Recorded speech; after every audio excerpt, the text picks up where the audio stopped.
السلام عليكم ورحمة الله وبركاته. حبيت أعمل هذا الفيديو بهيدي السيارة الباسات، بس قبل ما بلش بحب أعزي أهل سوريا وأهل تركيا، والله يحمي الدولتين والدول العربية كمان إن شاء الله، والله يصبر أهالي الشهداء والأطفال. أكثر شيء أنا حزنت عليهم يعني صراحة، الله يرحمهم ويجعل مسويهم الجنة بإذن الواحد أحد. خير ان شاء الله. حبيت صور هذا الفيديو هون، هذا التوارك اذا كنا ذاكرينه وعملت عليه انا فيديو، كان ما يدخل على الكمبيوتر والقطر كان مضروب. هذا صلحوه، هيدي العلامة عند هالشركة صلحوه الحمد لله مشي الحال. انا حط بالوصف تحت العنوان تبع هذا الفيديو اللي عملنا عليه، اللي حابب يتفرج عليه مشان تعمل فايدة. السلام عليكم ورحمة الله وبركاته. عندنا هون سكودا اوكتافيا، سيارة بتضرب مارش ما بتدور او ما بتدور نهائيا. هلا هون الجماعة شغالين فيها، اجت لعندي. بسم الله الرحمن الرحيم.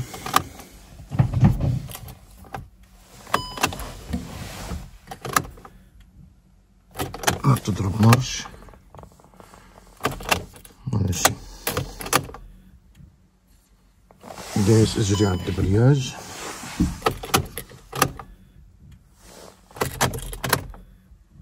ما في شي غير ان شاء الله. نشوف شو القصة ونخبركم.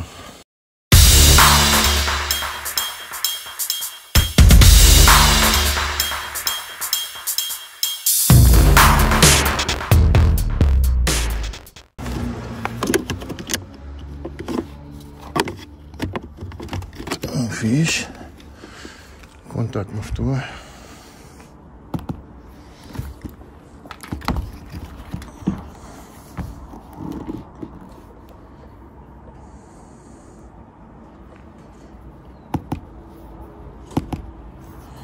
نضوي البروجرام.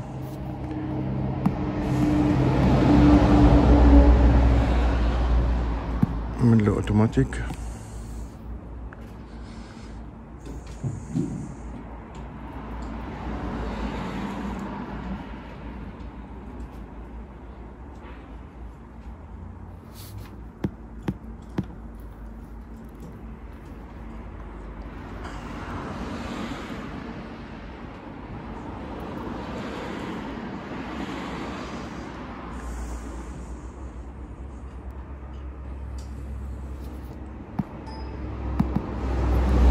على الكمبيوتر تبع السيارة،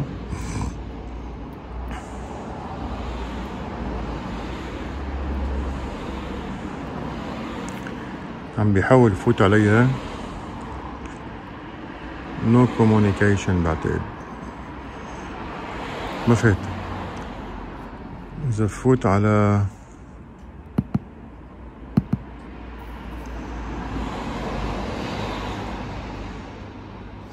بيقول لي الموتور شتو جريت، يعني الكمبيوتر تبع السيارة كاين سيجنال كومونيكاسيون، ما في اتصال معه، يعني الكمبيوتر تبع الجاتوي. اصبح المشكلة مثل ما حكينا بالفيشة تبعيت او الكابلات تبعين الاي سي او، بدي افحصهم وان شاء الله خير. انا بدي اجي على طريقة الفحص اللي انا بفحصها. هيدي معلومات عن السيارة من شركة البوش. هو هون الكمبيوتر. طريقة الفحص انا بعملها هلا، كل واحد يعمل اللي بده اياه. باخد انا ورقة معي فاضية هيك، وبكتب مثلا عندي هون هيدي الفيشتين، هيدي الآ اللي هي معظم الكهرباء فيها. اذا بيجي من هالميلة ببلش فيها، بلاقي في عندي هون خط فيوز مثل ما مبين، مكتوب عندي هون ان رام يعني بالداخل. نلاقي انه في خط جاي لهون، صح؟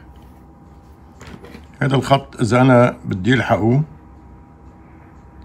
بكفي على ريلي هوني، على هيدي الريلي. هي الريلي وقت بتفتح بتمرق كهرباء من 30 يعني 15. اصبح انا هلا بعرف انه اول واحد 80 87 هو 15. 87 15 هذا لازم افحصه. برجع بكفي لهون، بلاقي هون كمان في خط، بس هذا جاي 30 من فوق، جاي 30 ماشي لهون. عاطي كهرباء على هيدي اللي هي 92. بكتب هوني 90 92 بس هالمرة 30. برجع كمان بشوف الوصلة على الريلي. الريلي إذا بتعطي بارد بتك الريلي، بترجع بتعطي كهرباء لهالخط هوني. أصبح بيمشي الكهرباء على هدولي 1 2 3. يعني أنا هوني هلأ بدي أكتب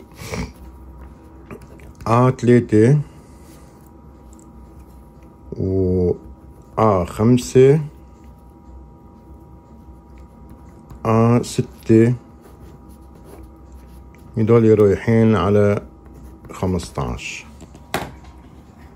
هالمجموعة هيدي. أصبح عندي هلأ كهرباء 1 2 3 4 5 بلس. برجع بلحقهم بشوف إنه ما بقى في شي نازل من فوق. بلحق خط البارد. هاي خط البارد 3 1 1 و 2 4 هدول 30 31 يعني بارد. اوكي، هذا مفتاح وهذا مباشر. تمام. انا بموجب هاي الورقة هلا وهيدا هون الآ وهاي الفيشة تبعيتها والارقام محطوطين. انا وصلت هون كل شيء على الارقام اللي هن زيتون هون، وعندي حطت 120 اوم ريزيستانس. بفتح الكونتاك، بيجي على الفوس دي اس فيلن، بياخد بس الموتير لانه ما في شي مشبوك الا الموتير. هلا دخل عليه، اعطوني معلومات عنه. اكيد بده يجي اخطاء كتيرة، بس مثل ماني ملاحظ انا اول خطأ هون اعطوني اياه هو الريلي الرئيسية. شكله بالسيارة الريلي الرئيسية فاصلة، وهذا عمموا لها العطل. يمكن على كل الاحوال اذا بعمل انا ديليت راحوا كلهم. ضل عندي هلا دروز الكلابة وعندي كم عطل تانيين. اصبح هداك العطل كان موجود اساسا تبعية الريلي. خير ان شاء الله. بس انا حبيت نوه انه ساعتها الواحد بياخد معه هيدي الورقة وبينزل بيفحص على السيارة او بيروح على السيارة بيفحص. انا هيك بشتغل اسرع لي. خير، لكن ان شاء الله خير. انا اذا بدي ابرم على الفيوز هذا بروح على علبة الفيوزات، بياخد هوني من فوق 2011. وين هي هيدي هوني؟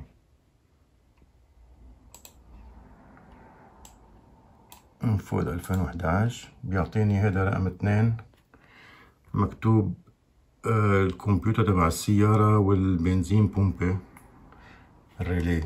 إذا بنيجي على البلان بنلاقي هون مكتوب عندنا كرافت شتوف بومبة شتويا جريت. هذا الاي سي او تبعية البنزين صغيرة القد. كمان بياخد التغذية من هالفيوز نفسه زيته.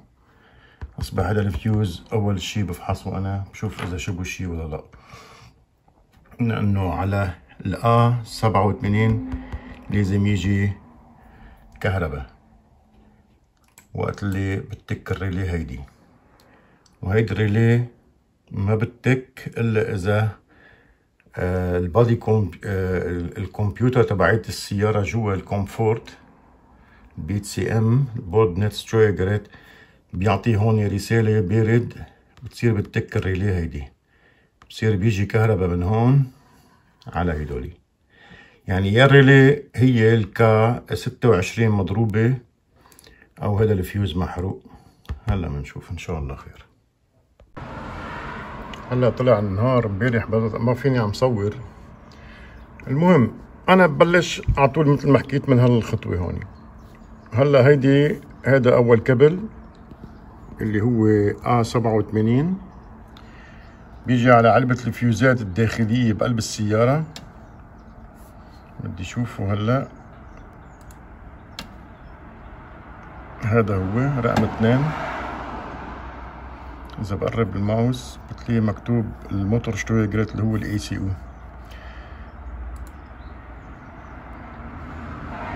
بيجي على الريلي هيدي.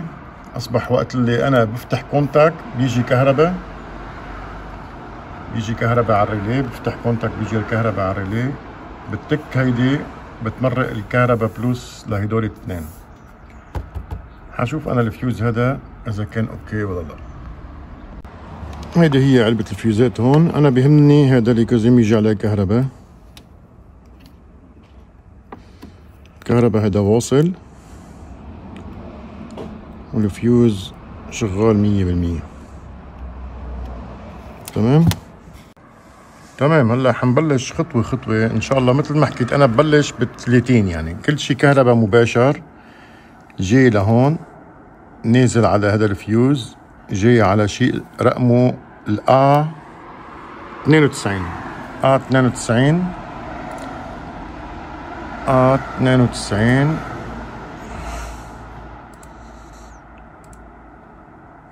تمام.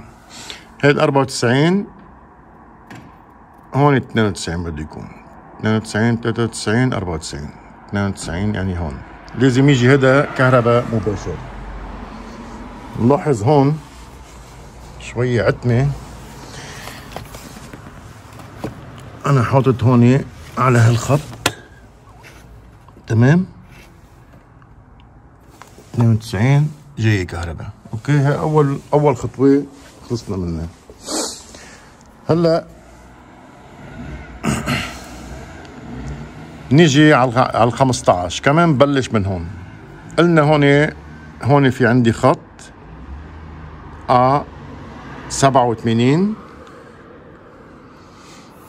بيجي وقت اللي بفتح انا كونتاك بيجي كهرباء لهون. هو اخذ بارد من هون. هالريلي بتك بتعطي كهرباء على A87. A87 بيكون بنفس الخط. 87 هذا هو A87. ما ضويت لانه بدي افتح كونتاك.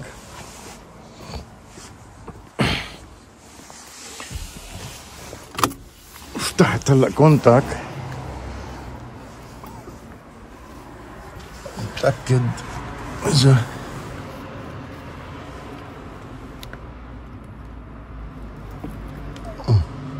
ضويت. ضوي هيدا هون. اصبح الخطين هدول شغالين. اوكي. يعني خلصنا هلا من 30 وهون 15. تمام. هلا عندي هدول 1 2 3 بيجوا هدول الطخان. كمان في ريلي تانية اخذي كهرباء هي من هالفيوز على هيدا الرقم. وهون بيجي خط بارد بتك هيدي الريلي بتعطي كهرباء 1 2 3 لهدول الطخان اللي لونهم احمر واخضر. هلا عادة مفتوح كونتاك، هن بيجوا على الزاوية هون، هيدا هون ما في شي. اصبح العطل هدول الخطوط الثلاثة ما عم يوصلون كهرباء. بدنا نشوف اذا الريلي عم تشتغل او الفيوز محروق. تمام.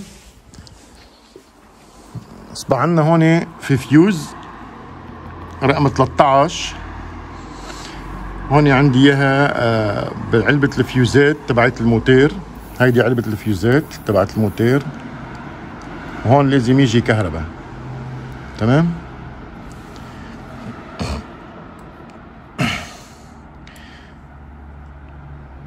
انا بعتقد هلا اذا انا بعطيه كهرباء لهذا بتدور السيارة، بس بهالحالة هيدي ما لقينا العطل. إذا هيك خلينا نشوف بركي الفيوز محروق هون. نيجي على علبة الفيوزات، موتور روم 2011 12 لازم تكون في وحدة 2010 طالع هيدي. تمام. رجعنا قلنا هون اس بي 13 15 امبير. 13 هو هذا، حاطين لونين، بيقول لك ايام يكون ازرق او اخضر. موتور شتويجريت يعني الاي سي او اللي بيغذي الكهرباء، هذا لازم يجي عليه كهرباء.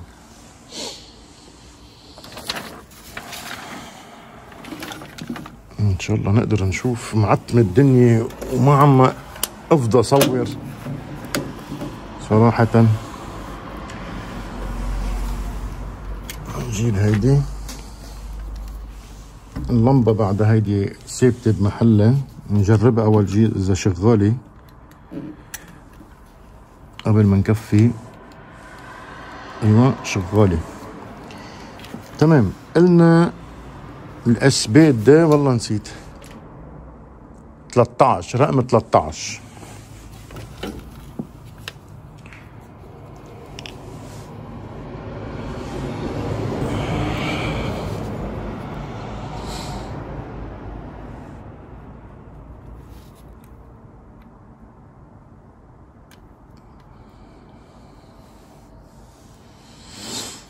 من 13 هذا 11 12 13 هذا هو.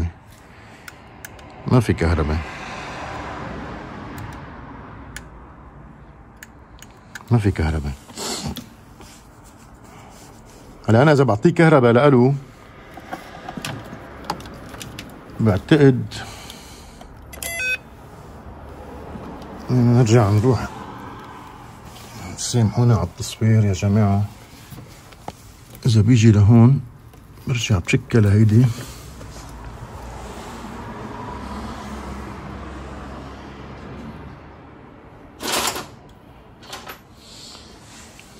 الراس تبع هذا بدي اروح جيب واحد، حطفي التصوير ضيقة.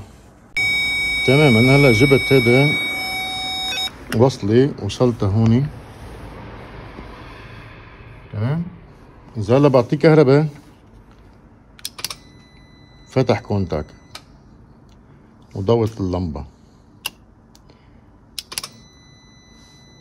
اصبح الخطوط من هون من الفيوز للكمبيوتر ما شبون شي.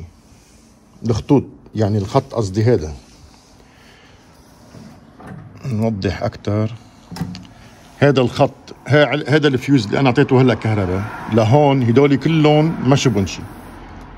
عندي مشكلة أنا هلأ، لا هيدي الريلي ما عم بتك، بدي أعرف ويني للريلي الكا 4.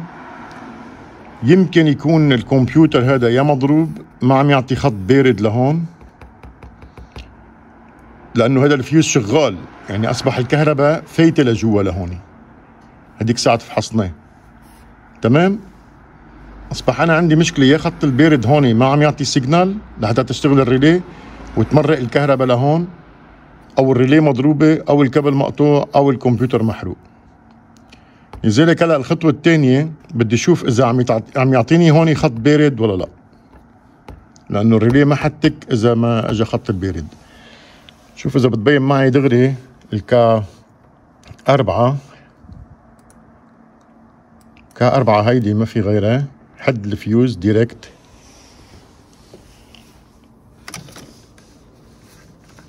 هيدي هي تمام. اصبح انا اذا بشيله لهذا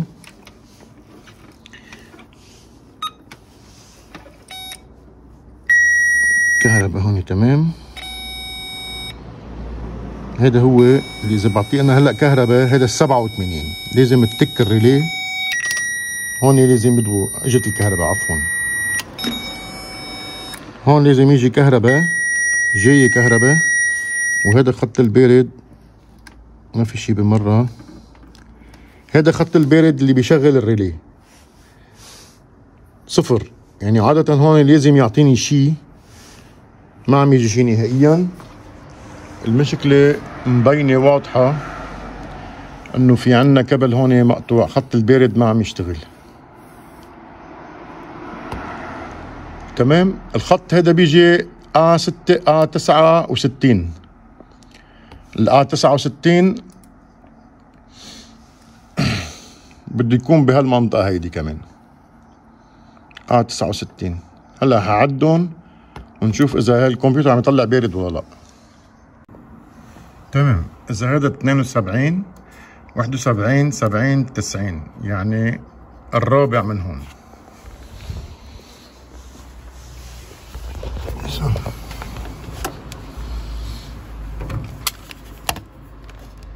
نيجي لهون ليكو هذا 72 71 70 79، هذا هو تمام. اصبح بارد، الكمبيوتر عم يطلع بارد بس ما عم نوصل البارد على الريلي. انا ما اعتقد هذا هون العطل، ايام والله فلت ليكو.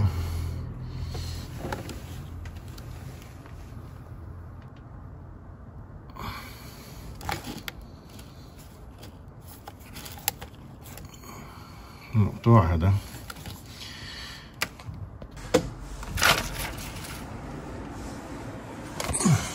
المهم طلع معنا مقطوع هذا الكبل، بس من منطقة في شكله جردان من جوا ما عم يستحكم. هذا معضعضن معضعض الكابلات هون، بسموه عنا بالألماني هذا مادا بس معضعضن. وصلت الكابل هلا،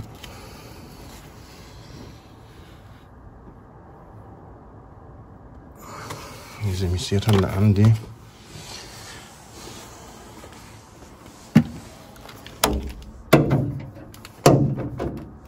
الريلي.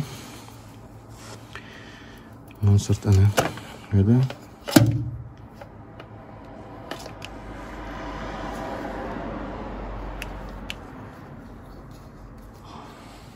ضغط هيك هو. من هون لازم يجي بارد، هلا اجى البارد تمام. وهي بلوس، اصبح اذا بحط الريلي يشتغل كل شي. ضوى الكونتاك بيرفكت. سمي بالله وندور السيارة.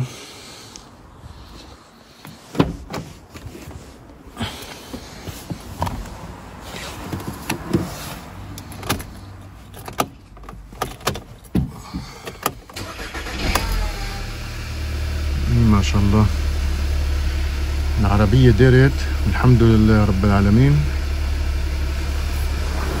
مثل ما حكينا